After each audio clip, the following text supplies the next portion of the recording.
Fresh. Fresh cheeses are the simplest form of cheese because they have no aging process and are meant to be eaten immediately. The most widely accepted origin story is that Middle Eastern nomads stored milk in pouches made from animal stomachs, which contain rennet, and the milk curdled into something edible. Fresh cheeses such as ricotta, chèvre, cottage cheese, and mozzarella keep a soft texture, mild flavor, and high moisture content. The delicate flavor makes them common in salads, pastries, spreads, or simple dishes where their clean, milky taste stands out. Because there's no rind and no time for complexity to develop, the quality of the milk matters more here than in any other category. Soft ripened. These cheeses are lightly aged from the exterior inwards by exposing them to mold, until they develop a thin, white, edible crust called a bloomy rind. This rind is actually a living layer of mold that turns the inside of the cheese into a gooey, buttery paste with a rich, mushroomy, and creamy flavor. Brie and Camembert are the most famous examples, both originating in northern France. Norman cheesemaker Marie Harel is credited with creating the Camembert in 1791.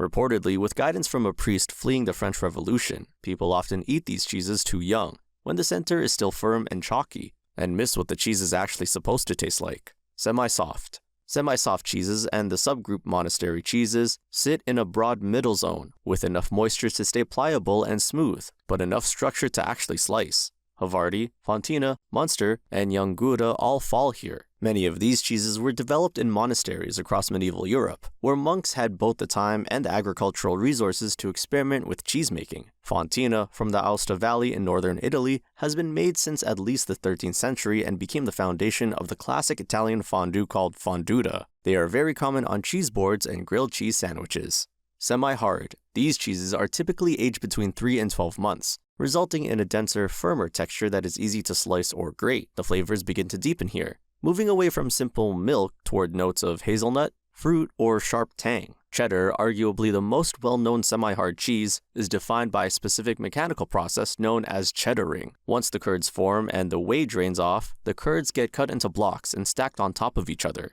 The weight of the stacked cheese squeezes out any extra moisture and helps the curds press together into a tight, springy texture. Comté, made in the Jura Mountains of France, is one of the most consumed cheeses in the country and requires milk from Montbéliard cows grazed on mountain pastures, meaning the flavor literally changes with the seasons. These cheeses are strong enough to pair well with wine or beer. Hard. After aging a semi-hard cheese for another year or two, the moisture drops so low that the texture becomes granular and crumbly, resulting in a hard cheese that is often aged for a few years. These cheeses have tiny, crunchy protein crystals that form as the cheese matures. Parmigiano Reggiano, Manchego, and Pecorino Romano are common examples that are treated like a seasoning, grated over pasta or shaved thin. When a hard cheese wheel is ready, an inspector taps it with a small hammer and listens for the right acoustic quality. A dull sound can mean that there is a void inside, and the wheel might be rejected. Blue. Blue cheeses are deliberately infected with a mold that creates the distinctive blue-green veins running through the paste. Unlike white molds which grow on the surface, blue molds grow within the air pockets of the cheese. Most blue cheeses are also needled, meaning the wheels are pierced with long metal rods to let oxygen flow through the interior, which is what allows the mold to grow. Roquefort, one of the oldest cheeses in existence, is made from sheep's milk and aged in the natural caves of Coumbalou in southern France, where the mold was originally found growing on bread. According to the legend, a young shepherd left his lunch of bread and cheese in a cave to chase after a girl, came back months later, and found his cheese transformed. The flavor range across blue cheeses is huge. Gorgonzola Dulce is creamy and mild, while Stilton is earthier and crumblier, and Roquefort can be intensely sharp, salty, and almost peppery. Washed rind.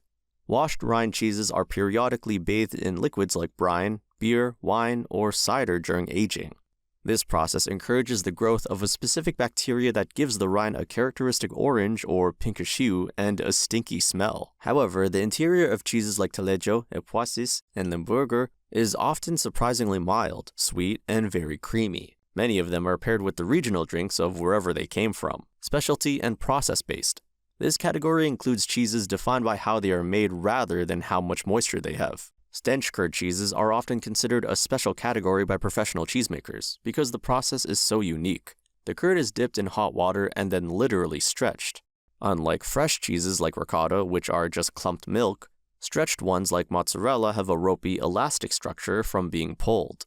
Whey cheeses are technically speaking not real cheese because they aren't made from milk. They're made from the whey left over from making other cheeses. And caramelized cheeses like the Norwegian Gjetost are made by boiling whey, cream, and milk for so long that the milk sugars caramelize. It ends up looking like a block of fudge and tastes like salty caramel. A single cheese can actually move between categories as it sits in a cellar. For example, a cheddar is semi-soft when it's 3 months old, but becomes hard with crunchy crystals after 5 years.